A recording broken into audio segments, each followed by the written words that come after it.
Hello again, this is Alan Macon, the local history tutor from Knowsley Face, with a continuing series of short videos on the history of Knowsley and Liverpool. This short video will look at the history of a gentleman whose real name was Joseph Williamson, but today millions of people, or certainly lots and lots of people in the Merseyside area, know him as Joseph Williamson as the Mole or the King of Edge Hill. So this short video will look at the early life of Joseph Williamson. He's moved to Liverpool. Old maps of Liverpool, particularly around the Edge Hill area of Liverpool.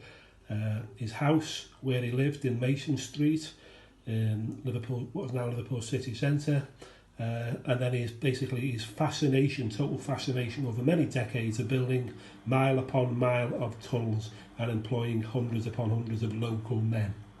And then we'll look at his contribution to Liverpool's local history and maybe why he went on to be a local hero with the name of the Mole or the King of Edge Hill. So you can see from the first handout, Joseph Williamson was born in 1769, probably in Warrington, which would have been a tiny village, and he died in Liverpool aged 71 in 1840. Most sources say he was born in Warrington. One or two you may come across. It mentions he could have been born in Yorkshire in the Barnsley area.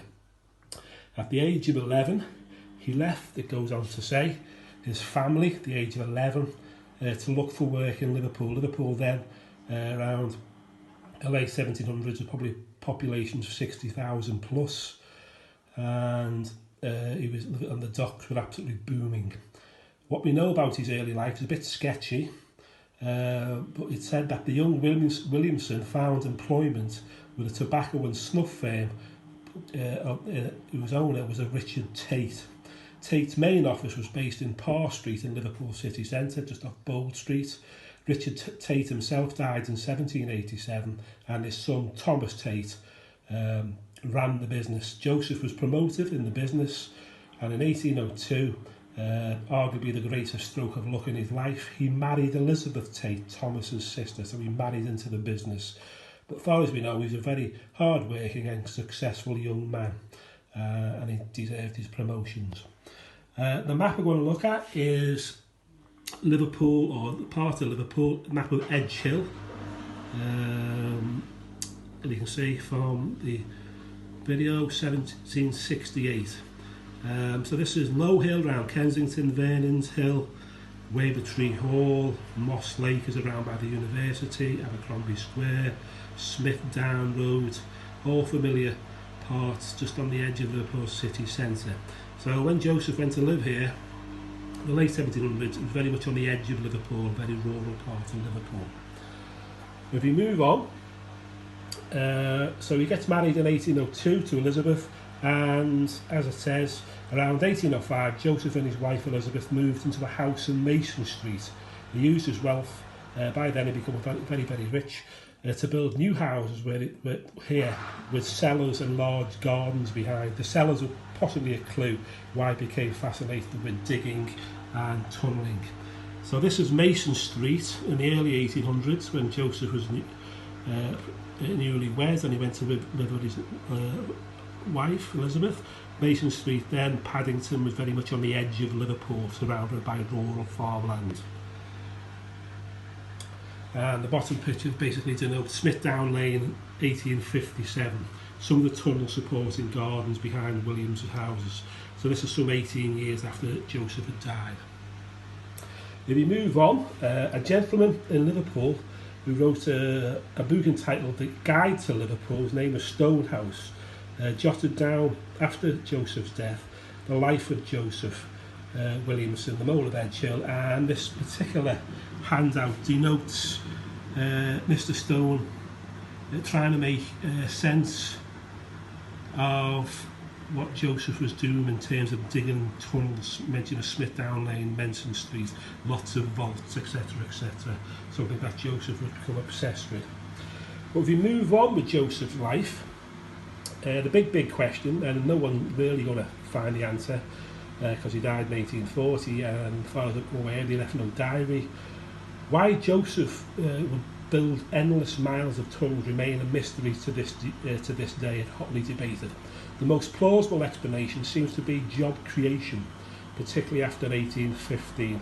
1815 is the end of the Napoleonic Wars and the capture and the Battle of Waterloo and the capture of Napoleon.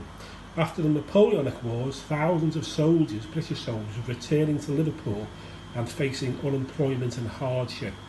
It seems Joseph was to become a philanthropist until his death in 1840. By this time, we think Joseph was retired and he was a very, very rich, relatively young man by 1815. Williamson kept on taking on more and more men. The rock men worked with picks, shovels and barrows, while the carpenters used axes and saws to build formers for the bricklayers to lay arches upon. Underground, men worked by candlelight, certainly some of them being injured in the dark tunnels. This is when he picked up the name, as far as we know, during this period, the King of Edgehill. So the King of Edgehill was now in control of his kingdom. Other suggestions why Joseph built miles and miles of underground tunnels. It was said he was a very religious man, and it is said to belong to a particular cult that basically saw the end of the war, the end of the world, and he built these tunnels to basically, him and his friends, to escape the end of the world. But that's purely speculation. Most people think he did it and became obsessed with employing the local people, coming from a very humble background himself. So basically, we think he became a philanthropist for many decades, for many decades after 1850 until his death in 1840. By 1830, Liverpool, the Liverpool to Manchester Railway was built. Over that time, Joseph employed hundreds of men, and a lot of them started life as apprentices, bricklayers, masons, etc. So in 1830, the railways came to Liverpool, and Joseph's highly skilled local men would have found work on the railways from the 1830s onwards, when the railways were booming in the 1840s, etc. Joseph died on the 1st of May 1840, which just happens to be International Workers' Day. So you must remember myself, it's appropriate. The tunnelling stopped immediately and was never continued. We do know that Joseph, when he died, according to his will, he left approximately £100,000 in his will. That's at 1840s cost. Hell of a lot more today. And he spent the equivalent of hundreds of thousands of pounds during probably over a 30-year period, building mile upon mile of tunnels. In this particular photograph, you will see, if you look closely, this is known as a bishop's arch, particular type of tunnel, a very decorative brickwork known as a bishop's arch. The gentleman there, probably from the local Friends of Williamson tunnels, lots of volunteers nearly every weekend in Liverpool go down to the tunnels and been digging it out for year upon year upon year. Also, we may just continue. I mentioned before that Joseph was a very religious person, and he died in 1840. He was buried in St Thomas's Church, which was then in the Liverpool city centre. It's long since been knocked down, and when they were doing an excavation a few years ago, they come across his gravestone, and it mentions Joseph Williamson of Edgehill, who died the 1st of May 1840, aged 71 years. The top photograph is also another photograph of the tunnels under the Edgehill Paddington area of Liverpool, dug out by purely volunteers over many years.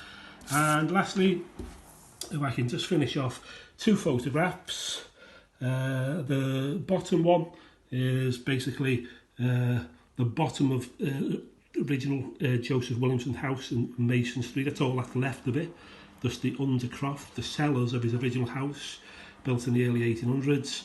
The top one is just the facade, the last part of his house in Mason Street.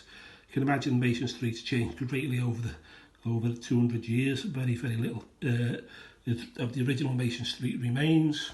And just to finish off by saying, so the Williamson's tunnels of Edgehill, Liverpool, Paddington area, modern day moles of the Friends of Williamson tunnels unearth new information every year. So the Friends of Williamson are basically volunteers who dig out the tunnels most weekends in Liverpool. So I'd like to finish there, and as usual, I'd like to say, if you'd like to leave any comments, please do, and please visit Knowsley Face and Knowsley Recovery websites for any tips and help on mental health and well-being. Thank you.